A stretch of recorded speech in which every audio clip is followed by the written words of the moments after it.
So we're also doing that. So there we are. I think we've got some fantastic speakers lined up.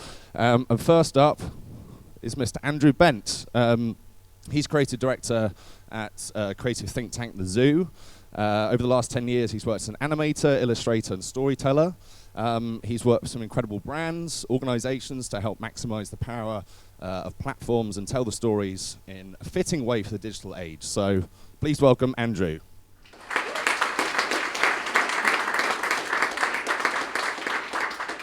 So let's get on with it. Andrew Bent from The Zoo at Google, actually. So that's a good question. Who are The Zoo? Why is there a team called The Zoo at Google?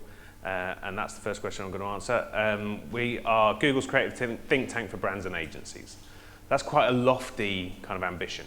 And the ambition is to help brands and agencies be more successful in the digital space. But however lofty that is, it's not quite as lofty as the mission that Google X are on. And we're not Google X, but it's worth maybe talking about Google X for a little bit. So obviously the self-driving car, everybody knows about. That one on the bottom left, that's Project Tango. That's a wonderful kind of mobile thing which is going to be able to understand the physical world around you and make a 3D map. Anybody's phone was going to be able to make a 3D map of the room that they're in and recognize objects in it. The future augmented reality and stuff.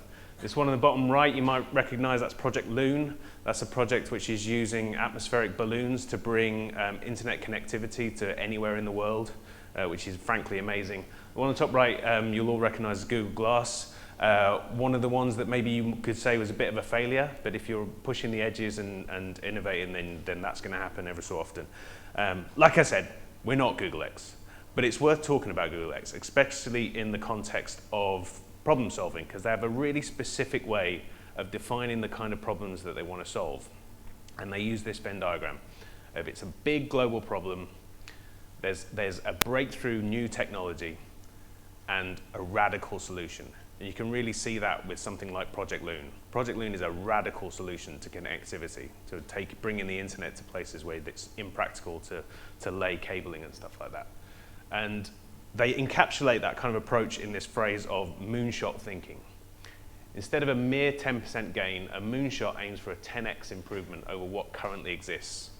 And they talk about the JFK, the very famous JFK speech. We aim for the moon not because it is easy, but because it is hard, which I think was a very good impression. But the idea is that it's actually counterintuitively it's often easier to get people behind a mission which feels impossible than it is to get people behind something which is just an incremental improvement. And that's great, that's amazing. And then when you present it to the average margarine company, they go, well, that's fantastic, it has absolutely nothing to do with us. So what we try and do is like take that and put it in the scale that's appropriate. Every brand has their own moonshot in them. Every brand has their own moonshot. It's a question of how do you eke that out? How do you find that for that brand at that moment? And maybe I can tell a story to try and illustrate how you might go about that. I'll tell a story about my boss. So this is a guy called Patrick Collister. Some of you might recognize him. He's quite a well-known figure, a bit of a legend in his own lunchtime as far as D&AD is concerned. Does a lot of creative training through D&AD. And he wrote this ad.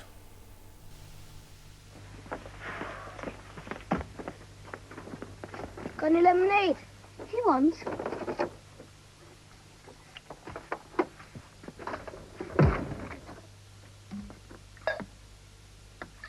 Milk? Ugh. It's what Ian Rush drinks. Ian Rush? Yeah, and he said if I didn't drink lots of milk, when I grow up, I'm going to be good enough to play for Accrington Stanley. Accrington Stanley? Who are they? Exactly. Now get off. Give me some. So that's an ad anybody who grew up in the UK in the 80s will recognise, and any playground rang to those kind of Scouser catchphrases from it. It's really interesting when you hear Patrick talking about how they developed that idea. So they had a real clear challenge of how do you turn a commodity into a brand. At the time, milk was all sold in the UK from the milk board. It was all the same price. It was delivered to your doorstep. And how do you make it something that people valued and wanted more of? And he sat down with the planner on the account, and they sat down and they had a talk, and they talked about it. And during the course of this conversation, the planner threw out this idea that, well, you know, milk isn't a drink, it's a food. And that insight, Patrick's like, wow, what an amazing insight. That's an insight we can build creative ideas upon. And if you look at all of those milk ads from that era, they're all about relationships. So that ad's about relationship between the two kids. And there's other ones about wives and parents and child as well. And so they come up with an insight based on having a conversation, having a bit of a think about it, and then they told a story about it. And what Patrick talks about is his experience of joining the zoo, where instead of thinking about a problem and having a conversation about it and an insight coming from that conversation, when he joined the zoo, what really shocked him was how much we lean on data. So we're not going to sit and have a conversation. It's not that we don't do any thinking, but the first thing we do is really dig through the data. And we'll dig through huge amounts of data. YouTube, Google search, anything that we sit on a mountain of data, and that's our first job, is to really dig through that. And an insight is going to come out of that, and a bit of thinking as well. But then also, instead of telling a story about what comes out of that, we'll look to build an experience. And how we'll encapsulate all of that thinking and maybe marry that up with this idea of finding your own moonshot is focus on the user, all else will follow. If you focus on the user, all else will follow. And hopefully I've got a couple of things that we worked on that really show that off. So this is the first one, it's called D&AD. So does anybody know who this guy is? Julius Yago. He's the first sub-Saharan African to win a world athletics title in the field events. Kenya have an amazing track record on the track, but they've never won anything in the field. Julius Yago learned how to throw javelin from YouTube videos. Became the best javelin thrower in the world from watching YouTube videos. This shows you the power, the educational power of YouTube. It's spectacular. The kind of potential is untapped. And there's nothing that the world likes to learn more about from YouTube than beauty. The makeup, hair, it's a huge, huge passionate community that cannot get enough from this. And it's growing 50% every year. That growth is being driven by mobile, mostly. And the ironic thing is that they're all talking about beauty brands, and beauty brands themselves are a very, very small part of the conversation. Vloggers dominate. They're talking about brands, they're talking about L'Oreal, they're talking about Estee Lauder, but L'Oreal and Estee Lauder themselves are a tiny, tiny proportion of this. If there's any kind of brands that need a bit of moonshot thinking, it's beauty brands on YouTube. And one of the biggest areas very regularly biggest areas on YouTube is hair coloring. You might find that surprising. One of the interesting things about hair coloring is how much the queries around hair coloring have shifted to mobile. You imagine, instead of thinking of search as this kind of functional thing where you put in a search and you get results, think of search as every single search about hair coloring is somebody putting up their hand saying, I need some help. I'm asking for help. I'm asking for a bit of knowledge. I'm asking for a bit of advice.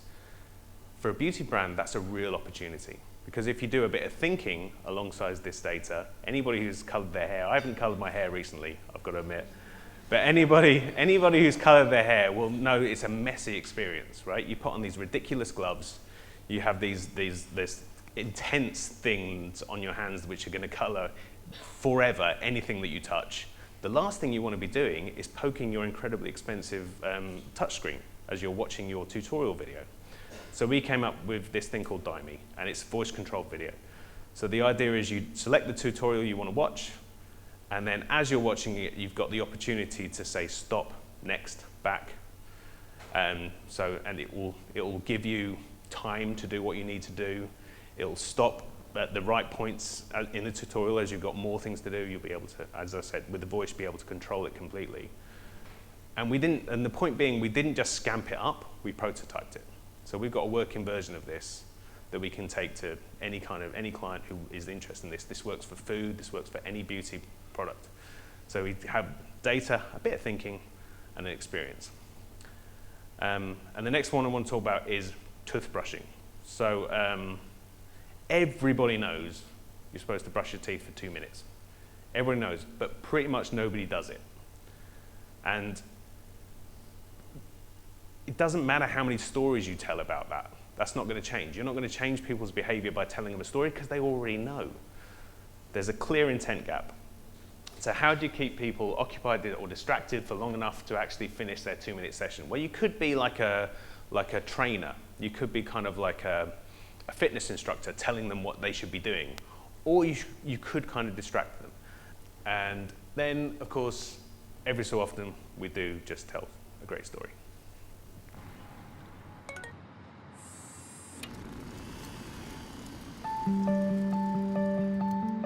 The Dutch cycle more than any other nation in the world, almost 900 kilometers per person. But that also means we have 350,000 bike-related injuries. Now imagine that we would make biking safer, smarter and easier by applying self-driving technology to biking. We taught our self-driving bike to figure out where it is, what's around it, what will happen next, and what it should do. We leaned on Google's expertise in self-driving cars, but we had to adapt the technology to work on a bike.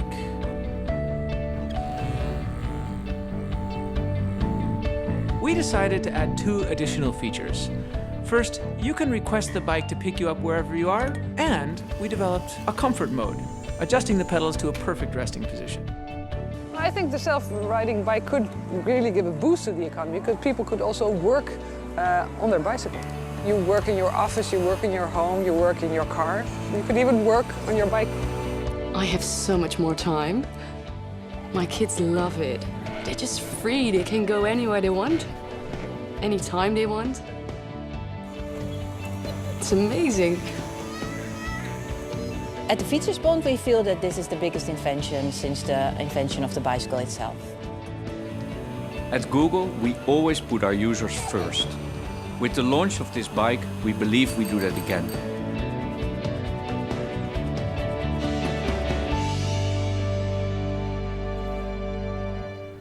So who saw that on April 1st?